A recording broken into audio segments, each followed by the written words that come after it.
tinglovchilar, bugungi podkastimiz mavzusi sulfat kislota ishlab chiqarish mavzusida nazariy bilan amaliyot bog'liqligi tamoyilini qo'llash. Anorganik kimyo mavzusida sulfat kislota ishlab chiqarish mavzusi nazariy, balki sanoat miqyosida ham juda ham muhim hisoblanadi. Bugun biz bilan birga 2 nafar mutaxassislarimiz bor. Bular anorganik kimyo bo'yicha mutaxassis Zaynab Nurmurodovna va kimyo sanoat texnologiyasi muhandisi Madina Shavkatovna. Xush kelibsizlar.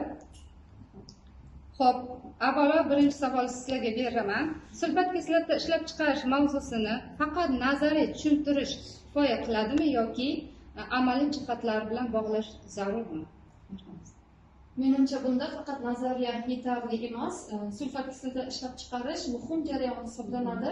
Ya'ni bir necha bosqichlarni o'z ichiga oladi. Ya'ni oltin gugurt olish, uni oksidlash jarayoni va absorpsiyalash jarayoni kabilarni o'z ichiga oladi.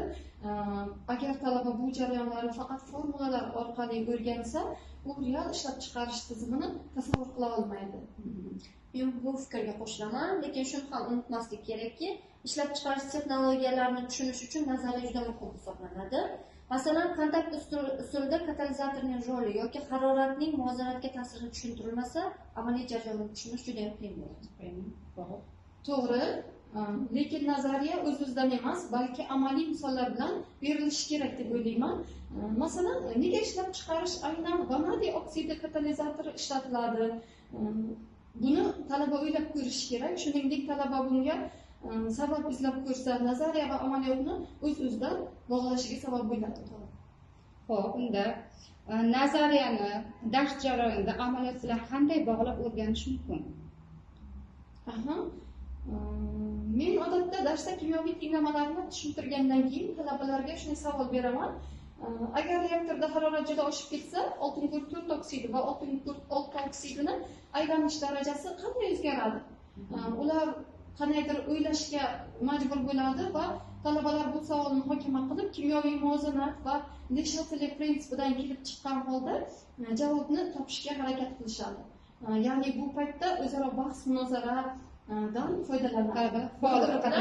To'g'ri, bir-biri bilan fikr almashishiga sabab bo'ladi. Juda yaxshi usul. Men esa sanoatda sxemalar bilan ishlashni tavsiya qilaman. Ya'ni masalan, sulfat kislota ishlab chiqarish qurilmasining sxemasini ko'rsatib, talabalarga qaysi bosqichda gaz tozalanadi yoki katalitik oksidlanish qayerda sodir bo'lishini ko'rsatib berdi deb so'rayman. To'g'ri, bu fikrga ham qo'shilaman, chunki bu talabalarning tasavvurini ancha kengayishiga sabab bo'ladi. Chunki ular jarayonni real zavod nuqtai nazaridan ko'rishni boshlashadi. Xo'p, keyingi savol. Laboratoriya tajribasiz nazariya va amaliyot bog'liqligini to'liq tushuntirish mumkinmi? Menimcha qiyin. Talaba laboratoriya tajribasini ko'rmay turib, bitta tasavvurga ega bo'la olmaydi. Ya'ni talaba hech bo'lmasa kichik laboratoriya tajribasini ko'zini oldida gavdalanish uchun ko'rish kerak. To'g'ri, tasavvurga sig'dira olmaydi-da. Masalan, sulfat kislota olish jarayonida gazlarni absorpsiyalash qanday kechishini model orqali ko'rsa, hech bo'lmasa unda tasavvur uyg'onadi. Bu fikrga qo'shilaman. Lekin har doim ham laboratoriya sharoiti bo'lavermaydi. Shuning uchun ham video tajribalar va sanoat jarayoni tasvirlangan animatsiyalar ham yaxshi yordam beradi deb o'ylayman. Shuningdek, ba'zan oddiy tajribalar ham ularning tasavvuri kengayishiga yordam beradi. Masalan, oltin gugurtni yoqish, oddiygina oltin gugurt oksidi, ya'ni SO2 ni olishni ko'rsatish ham talabalarning qiziqishini ortishiga sabab bo'ladi. Demak, oltin gugurt biz topishimiz mumkin. To'g'ri, kundalik topishimiz mumkin. Demak, biz shunday xulosaga kelamiz. Nazariya bilan tajriba yoki vizual ko'rsatmalar bu samarali o'qitishni beradi. To'g'ri, bular ikkalasi birgalikda samarali o'qitishni olib keladi. Komplement holda foydalanish kerak deb o'ylayman. Xo'p, bugungi suhbatimizdan yakuniy xulosa qanaqa bo'ldi? Xulosani chiqaraylik.